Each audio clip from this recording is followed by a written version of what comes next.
Oh, extraordinaire. Aidez-nous, peuple de Dieu, à recevoir cette icône dans la francophonie. Le pasteur Dallo Roland, recevons son serviteur.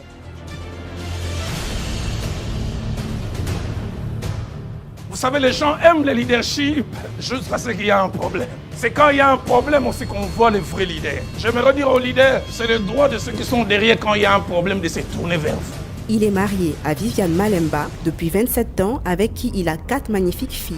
Depuis sa conversion, Roland Dallo évolue avec les Assemblées de Dieu au Congo. Il est le pasteur titulaire du centre missionnaire Philadelphie, implanté depuis le 24 février 2006, qui compte actuellement plus de 6000 membres. Ayant grandi dans un milieu modeste et côtoyé la misère spirituelle et matérielle de son pays, Dieu a donné au pasteur un message basé sur l'expérience et le relèvement de la famille qu'il prêche depuis 28 ans. Leadership édition 2022 est béni de recevoir l'apôtre Roland Dallo.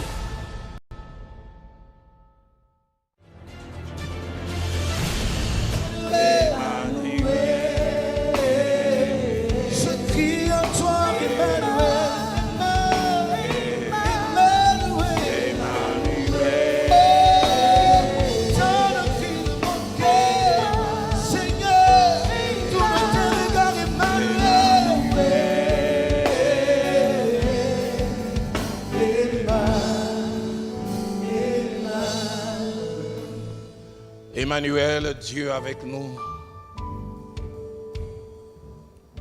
Depuis le jour où tu es rentré dans nos vies, nous n'avons qu'un seul désir, que tu y restes et que tu y demeures. Et en ce jour, à cette heure, nous avons encore besoin de toi. Non seulement pour partager cette parole que tu as déposée dans nos cœurs, mais pour que nous puissions le faire avec fidélité et de la manière voulue par toi. N'as-tu pas dit, sans moi, vous ne pouvez rien? Et à cette heure, plus que jamais, j'ai besoin de toi. Passe par ma bouche pour faire du bien à quelqu'un, encourager quelqu'un, réajuster les comportements de quelqu'un, ramener quelqu'un sur le bon et le droit chemin. Fais-les pour ta gloire et fais-les comme toi et toi seul tu sais les faire. Au nom de Jésus, et le peuple de Dieu dit avec moi, Amen. Que Dieu soit béni, nous reprenons nos places.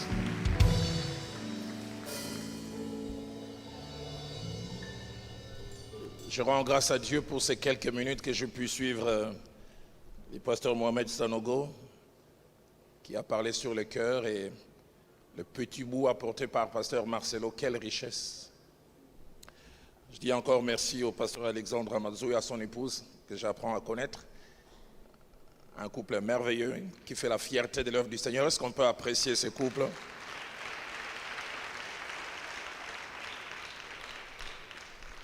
Grande a été ma joie hier de faire la connaissance du pasteur Kofi. Je parlais ce matin avec mon épouse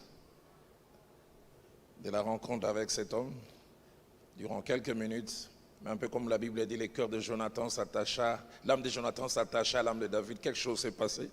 Sûrement qu'on a un long parcours commun. Que Dieu soit béni. Alors sans plus tarder, je nous amène dans les Saintes Écritures. Nous allons lire 4 portions des Écritures tirées du premier livre de Samuel, un seul passage, et les 3 autres sur le deuxième livre de Samuel. Alors premier livre de Samuel au chapitre 26, ma lecture va du verset 6 au verset 9e. 1 Samuel 26, 6 à 9. David prit la parole et s'adressant à Achimélec, Héthien, et Abishai, fils de Thérouza et frère de Joab, il dit, qui veut descendre avec moi dans les camps vers Saül? Et souligné, et Abishai répondit, moi je descendrai avec toi. On suppose qu'Achimélec n'a pas dit oui. David et Abishai allèrent de nuit vers le peuple, et voici, Saül était couché et dormait au milieu du camp, et sa lance était fixée en terre à son chevet. Abner et le peuple étaient couchés autour de lui. Abishai dit à David, Dieu livre aujourd'hui ton ennemi entre tes mains. Laisse-moi, je te prie, les frapper de ma lance et les clouer en terre d'un seul coup pour que je n'ai pas à y revenir. Mais David dit à Abishai, ne les détruis pas, car qui pourra impunément porter la main sur loin de l'Éternel. Le second passage de Samuel au chapitre 16. Et notre lecture va du verset 5e au verset 11. David était arrivé jusqu'à Bachurim, et voici il sortit de là un homme de la famille de la maison de Saül, nommé Shimei, fils de Guéra. Il s'avança en prononçant des malédictions, et il jeta des pierres à David et à tous les serviteurs du roi David, tandis que tout le peuple et tous les hommes vaillants étaient à la droite et à la gauche du roi. Shimei parlait ainsi en les maudissant: va-t'en, homme de sang, méchant homme. L'Éternel fait retomber sur toi tous les sons de la maison de Saül, dont tu occupais le trône, et l'Éternel a livré le royaume entre les mains d'Absalom ton fils. Et te voilà malheureux, comme tu le mérites, car tu es un homme de sang. Alors Abishai, fils de Thérouza, dit au roi: pourquoi ces chiens morts maudit-il le roi mon seigneur? Laisse-moi, je te prie, aller lui couper la tête. Mais le roi dit: qu'ai-je à faire avec vous, fils de Thérouza? S'il maudit ce que l'Éternel lui a dit, maudit David. Qui donc lui dira: pourquoi j'ai tué ainsi? Et David dit à Abishai et à tous ses serviteurs: voici mon fils qui est sorti de mes entrailles en veut à ma vie, et à plus forte raison ces Benjamites, laissez-les et qu'ils maudissent, car l'Éternel les lui a dit. En Samuel chapitre 21, avant-dernier passage, du verset 15 au verset 17. Les Philistins firent encore la guerre à Israël. David descendit avec ses serviteurs et ils combattirent les Philistins. David était fatigué. Et Jishbi Benob, l'un des enfants de Rapha, eut la pensée de tuer David. Il avait une lance du poids de 300 cycles d'airain et il était ceint d'une épée neuve. Abishai, fils de Thérouza, vint au secours de David, frappa les Philistins et les tua.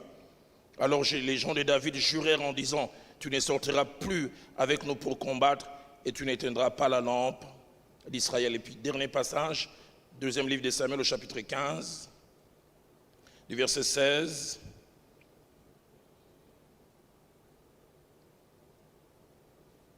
au verset 22e.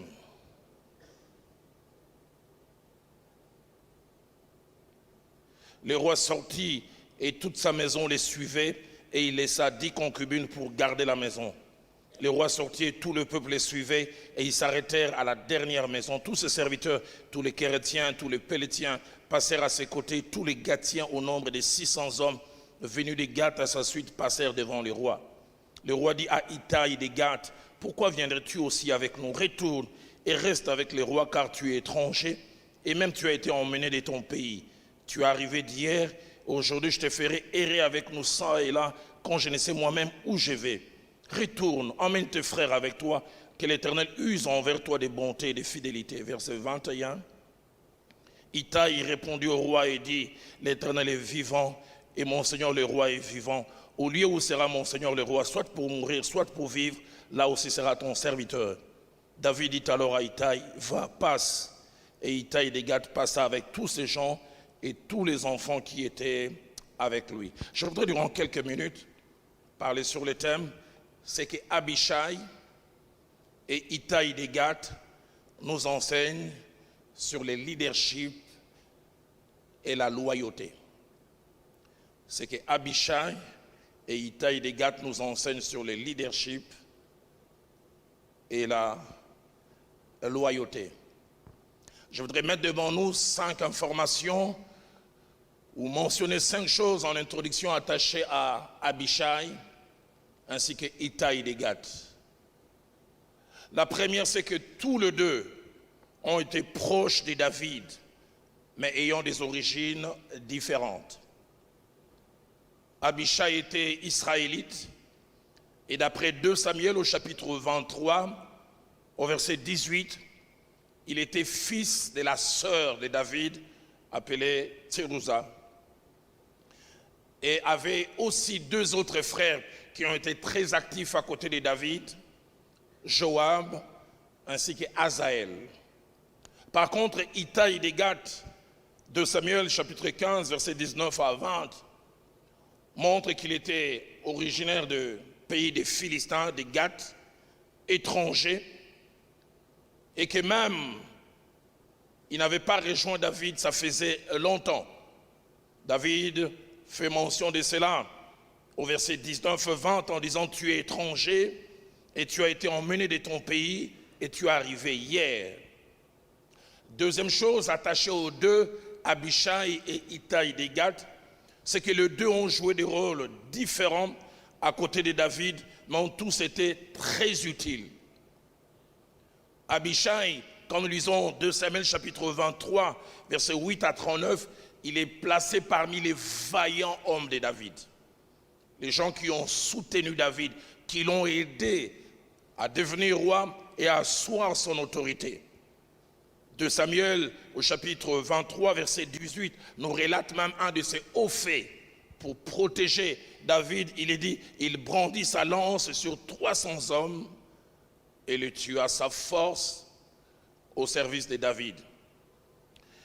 Itaï de Gath, par contre, pas grand-chose n'est mentionné les concernant. Au-delà de 2 choses, la première, qu'il avait rejoint David et s'est attaché à David dans 2 Samuel chapitre 15 que nous avons lu, quand Absalom se révolte, il s'attache à David.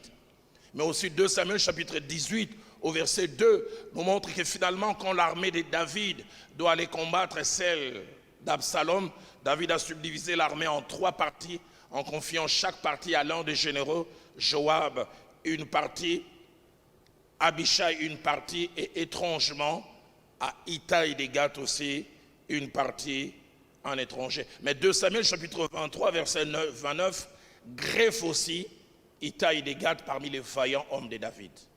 Cet étranger qui a fini par accomplir beaucoup pour David et David ne l'a jamais oublié. Troisième chose attachée aux 2, c'est que les 2, comme nous le verrons, n'ont pas connu la même longévité à côté de David. Une étude approfondie montre que Abishai est resté quasiment 53 ans à côté de David. Je prie que Dieu nous donne des gens comme ça qui restent longtemps à nos côtés. 2 Samuel chapitre 15, versets 19 à 20, nous montre que Itaï de Gath avait à peine rejoint David avant la rébellion. Or, la rébellion d'Absalom est arrivée à la 30e année du règne de David. Et il est resté avec lui les 10 autres années parce que David a régné 40 ans comme nous le savons. Mais Abishai, par contre, tout porte à quoi? Et la tradition juive en parle. Il a dû rejoindre David dans la scène qui se passe dans 2 Samuel chapitre 22, versets 1 à 2. Vous vous souvenez de ce texte? Quand David est obligé de fuir parce que sa vie devient en danger à côté de Saül, la Bible dit David partit de là et se sauva dans la caverne d'Adulam. Écoutez ce que la Bible dit après, ses frères et toute sa maison. L'original dit sa famille élargie. Et dans cette famille, Abishai l'a rejoint. La Bible dit, la maison de son père l'a pris et descendirent vers lui. Tous ceux qui se trouvaient dans la détresse, tous ceux qui avaient des créanciers, tous ceux qui étaient mécontents, se rassemblèrent auprès de lui. Et les versets terminent en disant, et il devint leur chef. Ainsi se joignirent à lui 400 hommes. Et il semble que c'est à ce moment qu'Abishai a rejoint David. J'aime beaucoup les gens qui nous rejoignent quand nous ne sommes rien, quand nous n'avons rien. Pas les gens qui nous rejoignent quand ils commencent à sentir que ça va aller.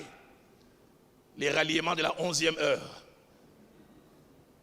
Quatrième chose que Abishai et Itaï de Gath ont, c'est que les 2 ont fait montre de loyauté. Une qualité sur laquelle je vais revenir. Une très grande loyauté vis-à-vis de David. Et même je pourrais dire une loyauté inquestionnable. Abishai a plusieurs reprises, au moins 5 reprises. Premièrement dans 1 Samuel 22, versets 1 à 2, alors que David n'est qu'un chef de bande, David n'est rien, il n'a ni armée ni arme. Et Saül est au plus fort. Et c'est à ce moment que Abishai rejoint David dans la caverne d'Adulam. Il met sa vie en danger, parce que si David est détruit, il peut aussi l'être. La vraie loyauté. Sa loyauté, nous la voyons aussi dans les passages que j'ai mentionnés, dans 1 Samuel 26, versets 6 à 9. Saül est là, entouré de ses lieutenants. Et David veut descendre vers Saül et il demande, qui est prêt à descendre avec moi? Achimelech est là, mais c'est Abishai qui dit, je descendrai avec toi. Abishai, en allant vers Saül, je me mets en danger. Il dit, j'aimerais subir ces dangers avec toi. Il est possible qu'on ne rentre pas vivant. Je t'accompagne. 2 Samuel chapitre 16, verset 5 au verset 11, nous montre aussi que lors de la révolte d'Absalom, alors que les villes s'est fait tout autour de David, même Achitophel qui était son conseiller privé, passe de l'autre côté, les trahit, mais Abishai est à côté de David, même dans les moments difficiles. J'en parlerai tout à l'heure pour dire que la vraie loyauté se montre non pas quand tout va bien, mais quand tout va mal. Et 2 Samuel chapitre 18, verset 2, nous montre le 4e événement qui montre la loyauté d'Abishai. Absalom a une grande armée et David veut essayer de retrouver les pouvoirs et il forme une petite armée. Et parmi les généraux qu'il place, Abishai est encore prêt à combattre pour que David retrouve la royauté. Et puis le merveilleux passage que nous avons lu de 2 Samuel 21, verset 15 à 17. David est au soir de sa vie. On dit qu'il a au moins 65 ans. C'est plus le bel homme agile et fort. Mais ce que David ne savait pas, c'est que l'un des fils de Rapha, un descendant de Goliath, avait gardé l'amertume comment Goliath avait été tué. Et Jishbi Benob, la Bible dit, il eut la pensée de tuer David. Il s'est armé comme il fallait. Il a cherché une épée neuve. Et j'aime ce que ma Bible dit. Abishai se leva et il tua Jishbi Benob. Il se met en danger devant ces géants. Il semble que Jishbi Benob mesurait plus de 2,5 mètres, de la même race que Goliath. Seigneur, donne-nous des gens qui sont prêts à se mettre en danger pour nous, qui sont prêts pour nous défendre, à être prêts à perdre leur vie. Itaï de Gath, comme j'ai mentionné, sa loyauté s'est fait voir à 2 reprises. Mais j'aime beaucoup la loyauté de cet homme. J'en parlerai tout à l'heure à la conclusion. 2 Samuel chapitre 15, verset 19 à 24. Les villes s'est fait tout autour de David. Même les gens qui étaient tout proches de David, quand ils apprennent qu'Absalom a pris la royauté, tous s'en vont. Et qui David voit venir, cet étranger, qui n'a aucun lien, ni de sang, ni ayant une histoire commune avec David. Itaï de Gath vient. Écoutez ce que la Bible dit. Le roi dit à Itaï de Gath, pourquoi viendrais-tu aussi avec nous? Il utilise tous les arguments pour les décourager. Abishai et les autres, ils ont une raison, mais toi, quelle raison? Il dit, retourne et reste avec les rois. Il appelle même déjà Absalom les rois. Car tu es étranger. Et 2, tu as été emmené de ton pays. Et 3, tu es arrivé d'hier. Et écoutez ce qu'il lui dit, aujourd'hui, je te ferai errer avec nous ça et là, quand je ne sais moi-même où je vais. Itaï, mon avenir n'est pas connu. Je ne sais pas de quoi mon demain sera fait.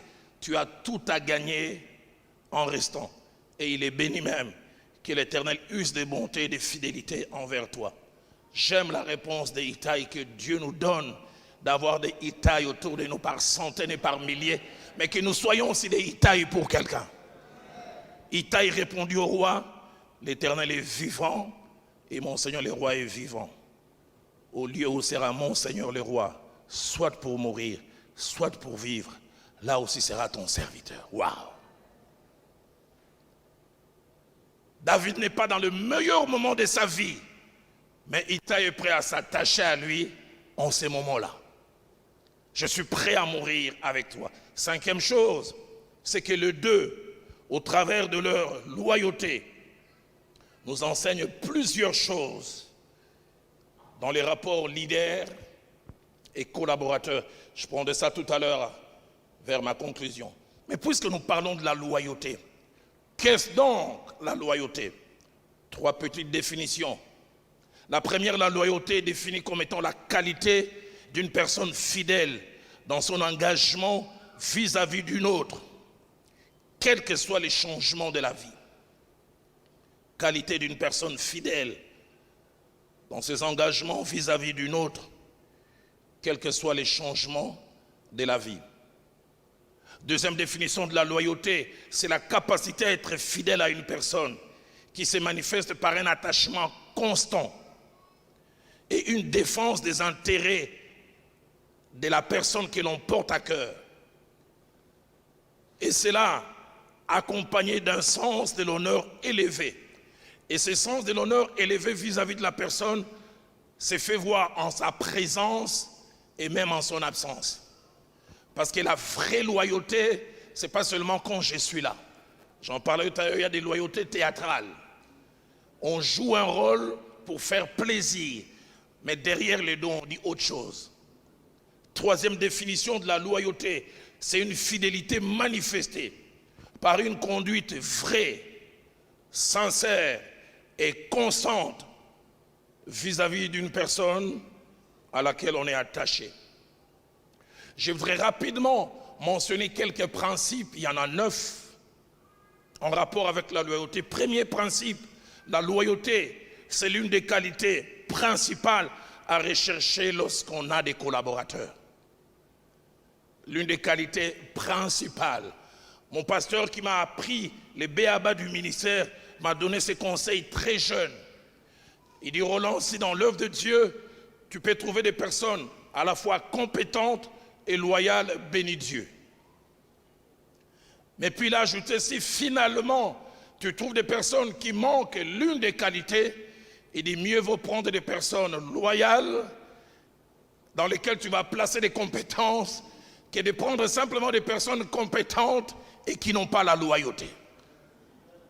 Qualité très importante. Deuxième principe, un homme ou une femme, c'est-à-dire un leader, entouré de collaborateurs loyaux, peut s'estimer béni, mais aussi en sécurité dans son travail.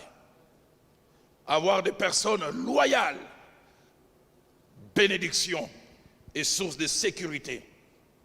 Troisième principe, au-delà de la compétence, la loyauté doit être l'un des critères importants pour que les gens deviennent nos proches. Dans mon précaré, je ne laisse pas n'importe qui.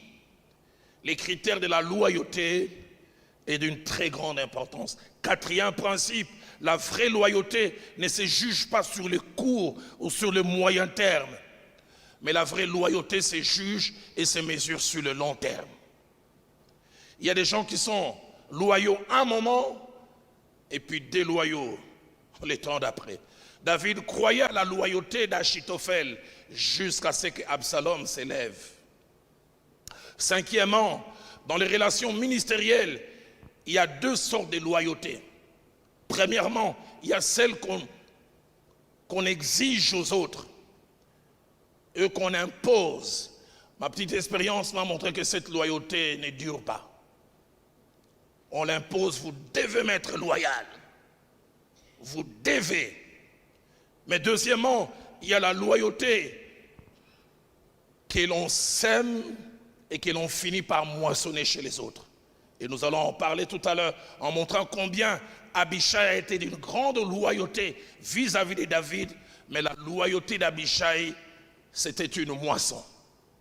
David a sémé des choses en Abishai, de telle sorte qu'à la fin on voit Abishai prêt à se mettre en danger, prêt à mourir. Il arrive des fois quand on étudie la vie d'Abishai, on se demande, mais comment il était prêt à s'oublier à ce point? Abishai a tellement reçu de David qu'il ne pouvait que redonner. Seigneur, aide-moi en tant que leader à ne pas seulement exiger la loyauté, mais à la créer par des choses que j'ai fait avec mes collaborateurs. J'en parlerai en progressant. J'entends beaucoup d'enseignements dans l'œuvre de Dieu sur la loyauté, mais une chose m'attriste un peu. La plupart de ces enseignements, on parle plus des devoirs des fils et des droits des pères. Mais on parle très peu des devoirs des pères. Parce que comme nous le verrons dans la relation Abishai et David, la loyauté d'Abishai est une réaction.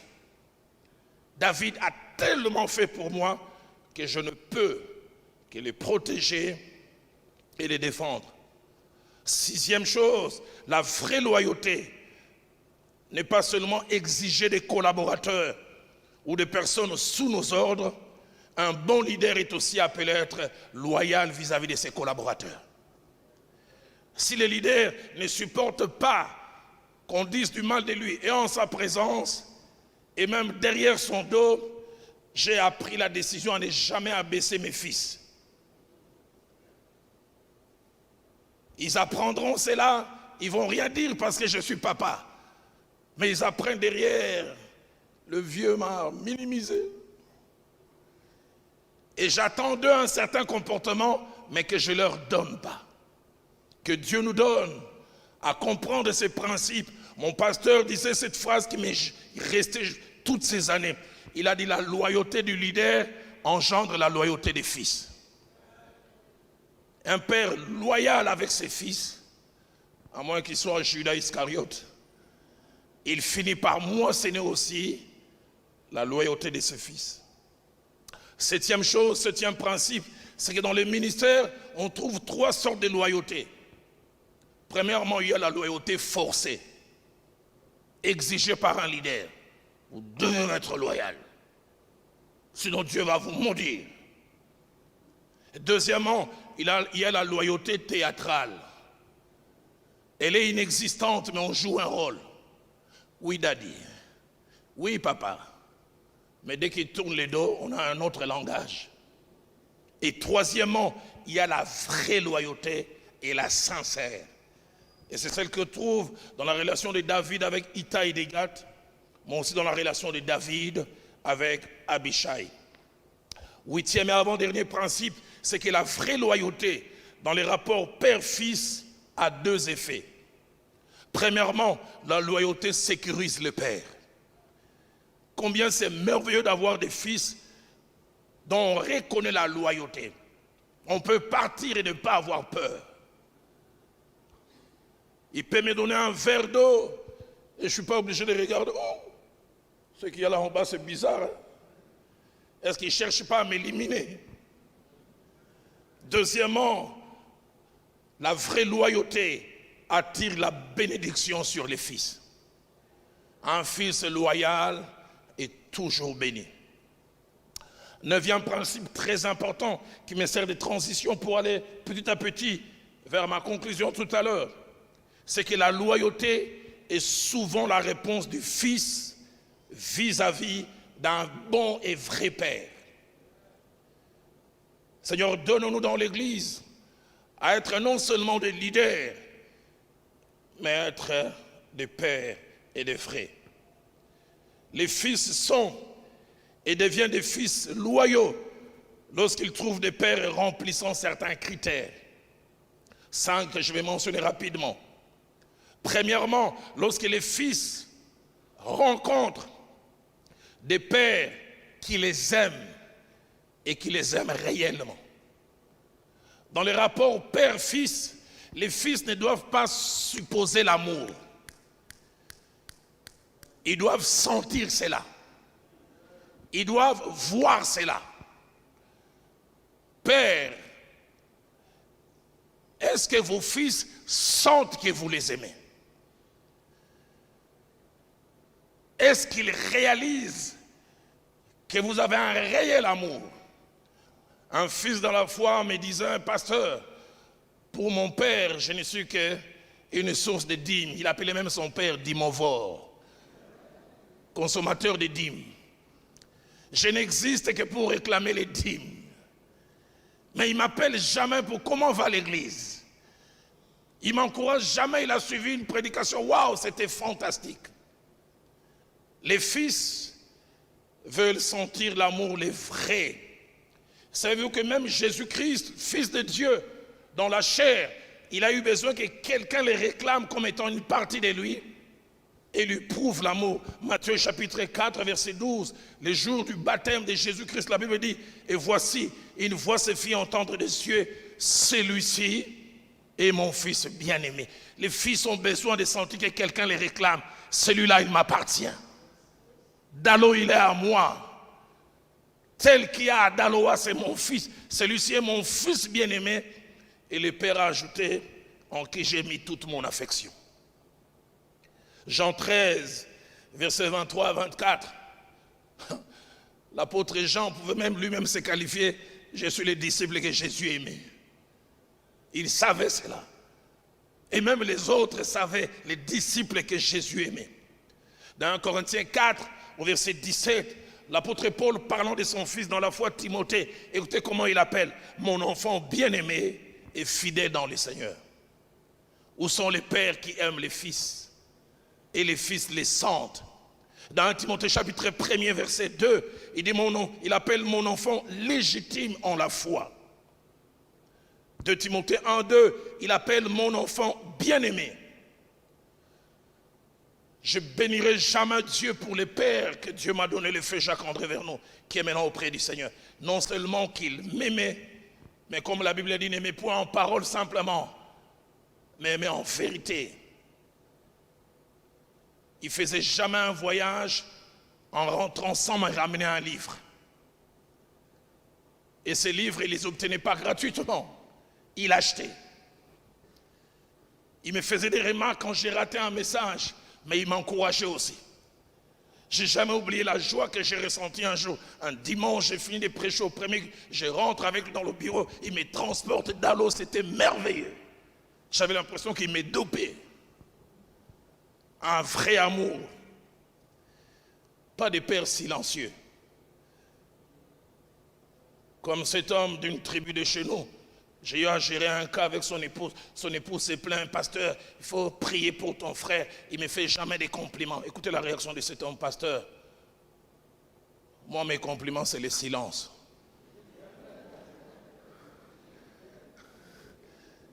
Il doit savoir comment je fonctionne. Quand j'ai rien dit, ça veut dire, c'était bon. Mais l'épouse dit, si ses compliments, c'est le silence, mais quand je rate, il me parle durement. Deuxièmement, les fils ont besoin de quelqu'un qui fait leur promotion.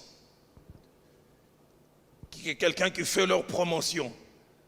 Quelqu'un qui leur ouvre des portes. Quelqu'un qui leur donne des occasions d'aller de l'avant. Est-ce qu'en tant que père, nous travaillons pour la promotion de nos enfants? Dans Matthieu que nous avons lu, chapitre 4, verset 12, et Matthieu 17, verset 5 dira la même chose. Le Père dit, celui-ci est mon fils bien-aimé, en qui j'ai mis toute mon affection. Mais écoutez ce qu'il ajoute, écoutez-les. Donne-moi un père qui peut dire aux gens, mon fils a des choses à dire. Qui me vend, qui dit, ce fils a de la valeur. Je n'ai jamais oublié en 2001, les Assemblées de Dieu du Gabon fêtent les 100 ans de leur existence là-bas. Et mon pasteur qui est né là-bas, c'est son père qui avait commencé les Assemblées de Dieu au Gabon, était invité comme orateur principal à prêcher durant 7 jours. La cérémonie d'ouverture au grand stade des Port-Gentil, plus de 20 000 personnes, et chaque matin au serviteur de Dieu. 10 jours avant, il m'appelle, il dit, Dalo, je voudrais bien aller là-bas, mais je sens dans mon cœur qu'il est temps que je commence à t'exposer. Je voudrais que tu ailles à ma place et que tu puisses prêcher. Nous avons des pères, quand ils sont invités à Londres, ils nous invitent, ils ne nous envoient pas. Seulement quand ils sont invités à Daloa.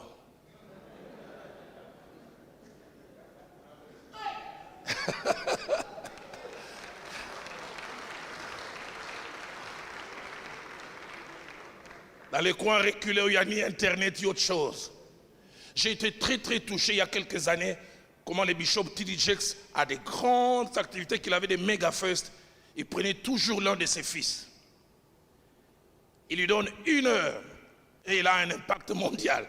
Parce que quand tu as l'auditoire de T.D. Jakes et la manière dont il te présente, et je n'ai jamais oublié, mon pasteur le fait Jacques-André Vernon écrit ses courriers.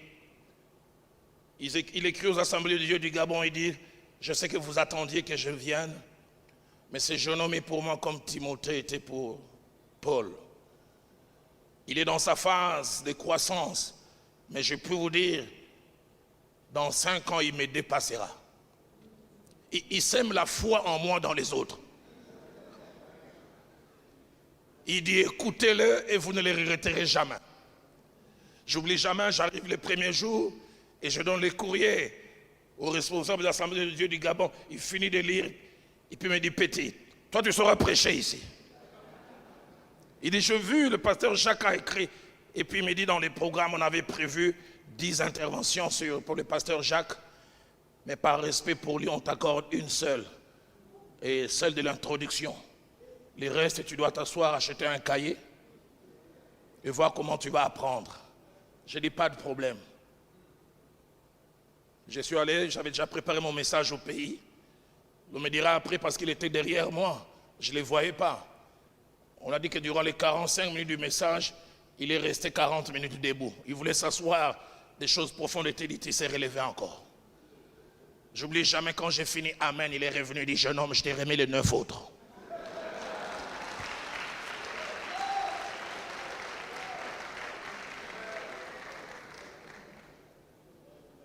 Et ça a été une porte ouverte pour moi en Afrique.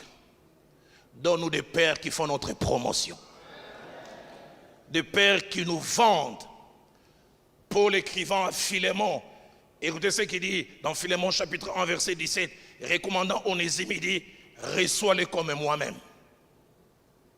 Reçois-les comme moi-même. C'est un fils, mais c'est ce que je veux que tu fasses.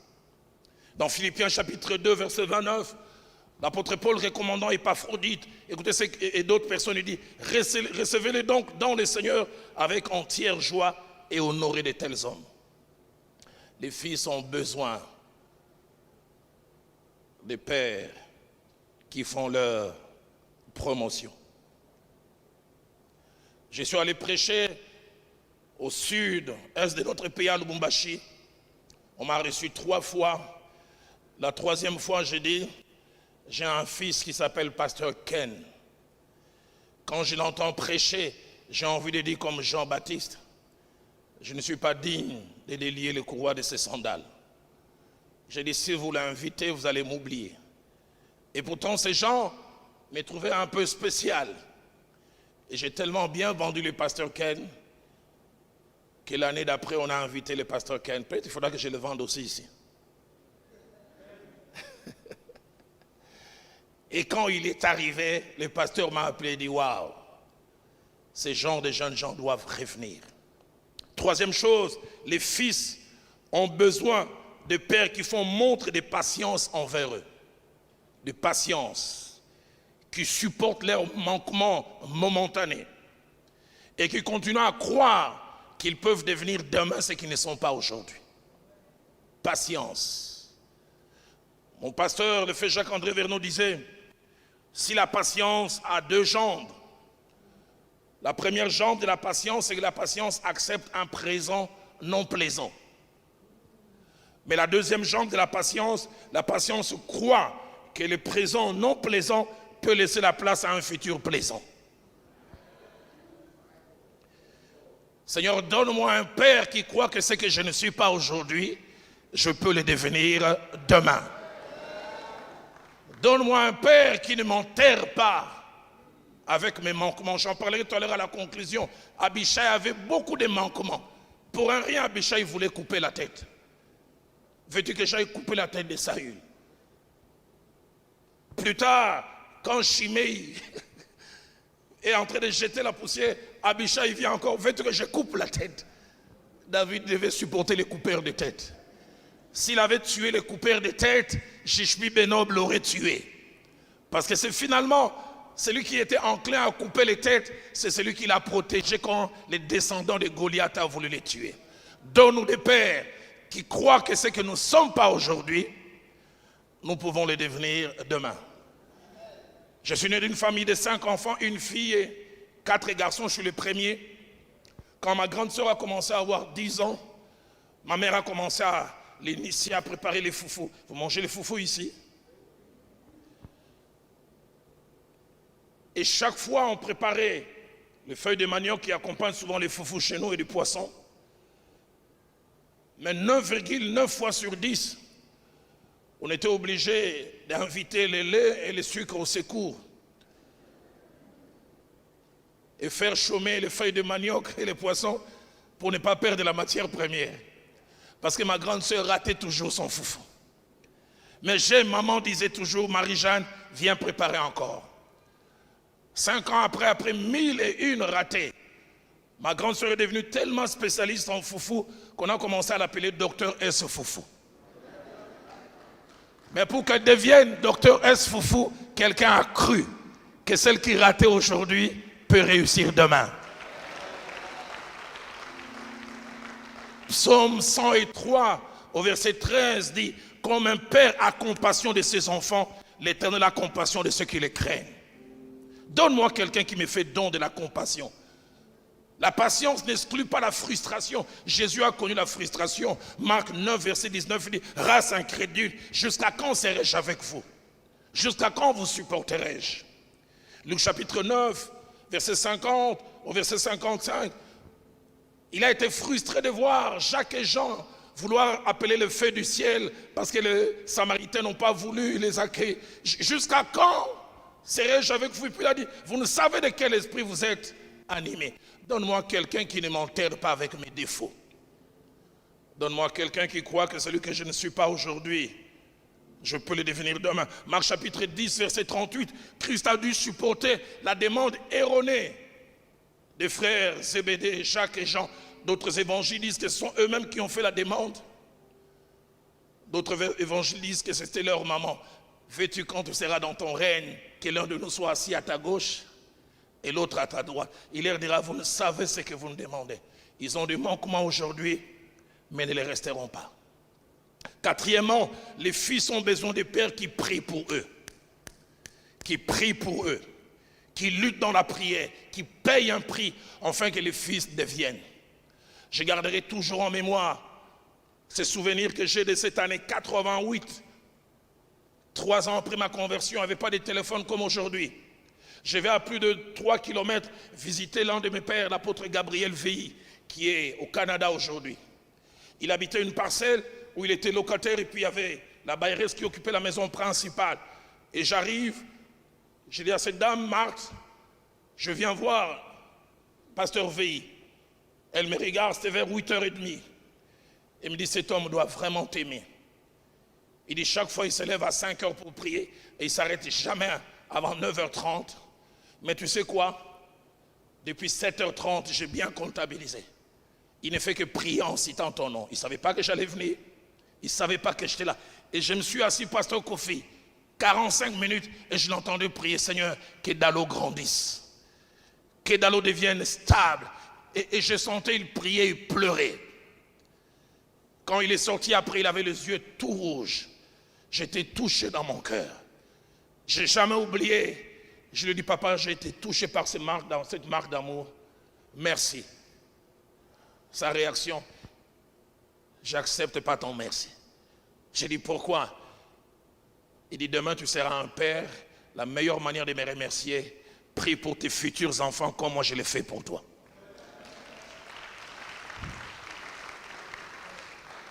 Donnons-nous des pères qui peuvent dire à Pierre, dans Luc 22, 31 à 32, le diable t'a réclamé pour te cribler comme du froment, je priais pour toi. Un père qui fait mention de moi dans ses prières. Un père qui peut jeûner pour moi. Colossiens 4, verset 12, l'apôtre Paul parlant d'Épaphras, il dit, il ne cesse de combattre pour vous dans la prière. Un vrai père, il prie pour ses enfants. Dernière chose attachée à un vrai père. Les vrais pères, les fils ont besoin de pères qui se préoccupent d'eux. Comme je l'ai dit tout à l'heure, pas qui vient faire un ramassage des dîmes simplement. Qui se préoccupe de nos besoins émotionnels et toutes sortes de besoins. Remarquez, Timothée n'a rien demandé. Mais Paul a appris qu'il a des soucis de santé. Écoutez comment il écrit. 1 Timothée 5, 23. Ne continue pas à boire que de l'eau, mais fais usage d'un peu de vin à cause de ton estomac et de tes fréquentes indispositions. Donne-moi un père qui se préoccupe même de ma santé. Et comme je l'ai dit tout à l'heure, un tel père, on ne peut qu'en retour lui être loyal. Comme un retour de la manivelle. Et en Samuel 18, 6 à 8, puis verset 14, puis verset 29, sur lesquels je reviens, nous montre les gens des pères que nous ne devons pas être. J'en parlerai demain. Tout à l'heure, quand Mohamed parlait, je disais, il est en train d'aborder une partie de mon message de demain. Que Dieu nous donne de ne pas être des pères jaloux de nos fils. Qu'il est triste de voir Saül devenir jaloux de David. Donne-nous d'être des pères qui ne veulent pas faire disparaître nos fils. Saül commence à lancer des flèches à son fils. Et donne-nous surtout de ne pas être des pères qu'ils veulent éliminer. Philadelphia a commencé en 2008. Les 2 premières années, j'ai tenu tous les séminaires. Et la 3e année, Dieu me met à cœur de laisser le pasteur Atoms de tenir un séminaire. Allez, on était aux alentours de 3000, 4000 à l'époque. Et je suis en région parisienne. Le séminaire commence lundi. Et les soirs, on m'écrit, on dit, papa, ce jeune homme a brisé les Écritures en morceaux. Quelle profondeur, quelle richesse. Et tu sais quoi? Il n'y avait pas 3000 comme toi quand toi tu es là. Il y en avait 4000. Et chaque soir, c'était un rapport. Au 5e jour, on me dit, il y avait 7000.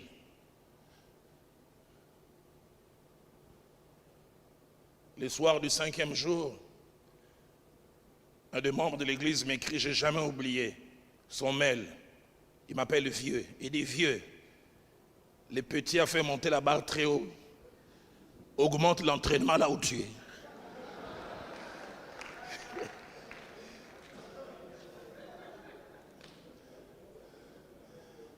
Et puis il ajoute à la fin, il dit, tout le monde l'appelle Messie de l'évangile. Messi le footballeur. Je n'ai jamais oublié, je lui ai simplement écrit, merci pour Messi, mais Messi est mon fils. Et j'ai ajouté, dans une équipe, tout le monde n'est pas Messi, on a besoin aussi de Puyol.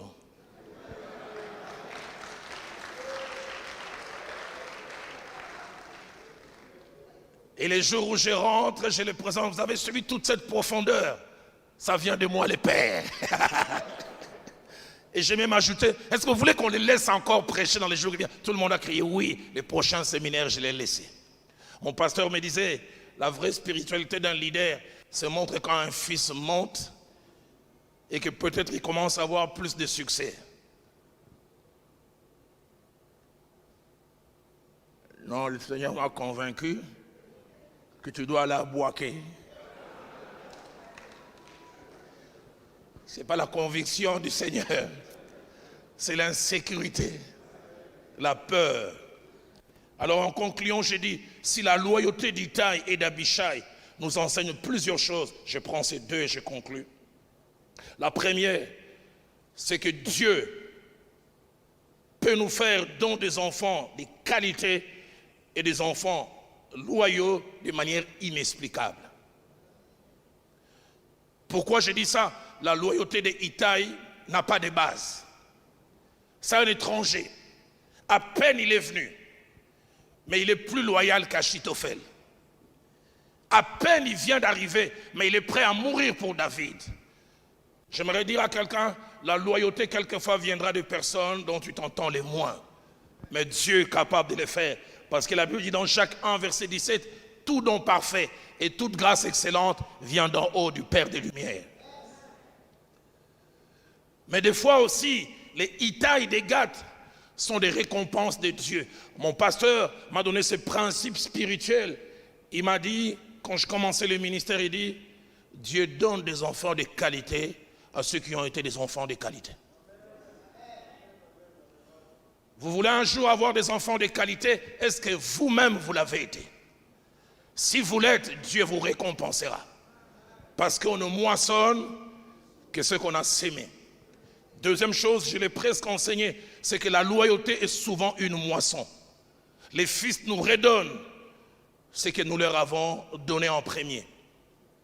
Abishai est loyal vis-à-vis de David. Comme je l'ai dit, de Samuel 21, 15 à 17, prêt à mourir pour David.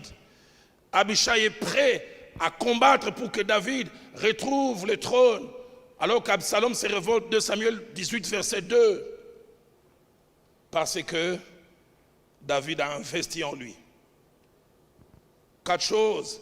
David aimait Abishai. Il a supporté ses erreurs. Il a été patient avec ses manquements. Quand Abishai voulait couper la tête, il dit, oh, calme-toi. David a été aussi un modèle et une source d'inspiration pour Abishai. La scène de 1 Samuel chapitre 30, versets 21 à 25. David rentre de chez les Philistins où il a été chassé. Et ils arrivent à Tskillag, ils trouvent femmes et enfants amenés. Ils vont à 600 pour combattre. Mais après avoir marché, 200 s'arrêtent. 400 simplement vont avec David et ils combattent 36 heures. Et finalement, quand ils remportent la victoire, ils ont le butin. La Bible montre, quand ils sont en train de rentrer, ils trouvent les 200. David dit, on partagera les butins, même avec ceux qui sont restés. Les 400 ont dit, non! Ils n'étaient pas restés. David dit, on partagera avec tout le monde. C'est pourquoi, à plusieurs endroits, les gens parlant de David, et même Mephibosheth le dit dans 2 Samuel 19, verset 27, il dit, mon Seigneur roi est comme un ange. On a retrouvé 2 écriteaux en faisant des fouilles. On a retrouvé ces 2 phrases où Abishai disait, il semble que c'était sa prière de chaque matin, Seigneur, fais de moi un David. Il a vu un père exemplaire. Et 2e écriture, on a retrouvé Abishai disant que David vive longtemps pour m'influencer. Un modèle. Mais 3e chose, Abishai a été loyal parce que, entre guillemets, c'est David qui l'a fabriqué. David a pris cet homme de 1 Samuel 22 qu'il a rejoint dans la caverne. Il en a fait un général de son armée. Il en a fait un leader, un homme reconnu. Investissement. Avant-dernière chose, David n'a pas que focalisé sur les défauts et les manquements d'Abishai. Combien de fois nous pouvons avoir un fils qui a des qualités mélangées avec des défauts comme nous tous, mais nous ne focalisons que sur les défauts. Vous connaissez cette histoire. Un prof d'université rentre dans un auditoire, il place un grand ruban blanc et il vient avec un feutre, il met un point noir et demande aux 100 étudiants, qu'est-ce que vous voyez? 99. Ils disent, nous voyons un point noir. C'est seulement le 100e qui s'est levé et dit, il y a beaucoup de blanc et un tout petit point noir. J'aimerais dire au leader, ton fils peut avoir un petit défaut, mais n'oublie pas tous les blancs qu'il y a tout autour. Et David n'a pas enterré Abishai avec ses défauts. Et ça, Abishai lui était reconnaissant toute sa vie. Et 5e chose, David a eu foi en Abishai. Il a cru que ce qu'il n'était pas aujourd'hui, il pouvait le devenir demain. J'aime dans Luc 22, verset 32, Christ est fatigué un peu de Pierre. Mais écoutez ce qu'il lui dit. Quand tu seras converti, affermis tes frères. Tu es dans la faiblesse aujourd'hui, mais je sais que tu peux devenir fort demain. J'aime encore dans Jean chapitre 21, verset 16 à 17. Pierre a régné le maître à 3 reprises. Mais le Seigneur va les chercher. Parce que le Seigneur est un jusqu'au boutiste. Il avait dit un jour, je ferai de toi un pêcheur d'hommes. Un bon leader doit avoir des hommes projets. C'est mon projet. J'aimerais l'amener de la matière première au produit fini. Remarquez, il n'a pas dit tu deviendras un pêcheur d'hommes. Il a dit je ferai de toi. Dans ton devenir, il y aura mon implication. Seigneur, donne-moi comme leader d'avoir quelqu'un, je dis je vais faire de toi ça. Et que je participe. Et Christ a participé. Et malgré les faiblesses de Pierre, après la résurrection, Pierre, fils de Jonas, m'aimes-tu? Paie mes brebis. J'aimerais nous inviter à baisser nos têtes dans la prière.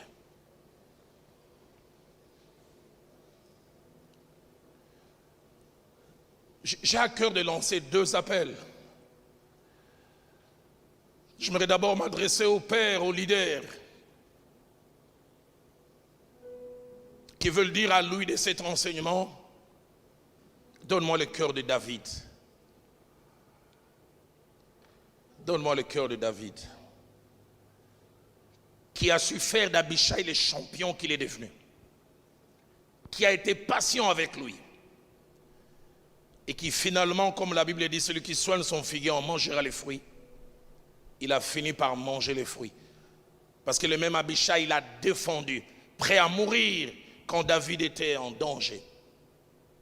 Le deuxième appel que je voudrais lancer, Qu'un fils dise aussi, j'aimerais être un vrai fils. Pas un profiteur à côté d'un père. Je ne m'attache pas à un homme pour ma promotion. Pour ce que je peux gagner au travers de ce père, je voudrais faire avancer son œuvre. Et sur ce plan aussi, Abishai était fantastique. Comme je l'ai dit, il a rejoint David quand David n'était rien dans la caverne d'Adulam. Il a été prêt quand David a dit, y a-t-il quelqu'un qui peut m'accompagner? Prêt à se mettre en danger pour David. Prêt à suivre David quand Absalom s'est révolté. Où sont les gens qui placent nos intérêts devant? J'ai à cœur encore, si Pasteur Alexandre le permet, quelque chose s'est passé depuis hier, d'inviter Pasteur Kofi à venir prier par rapport à ce message et dans ces deux directions. Papa Kofi, venez.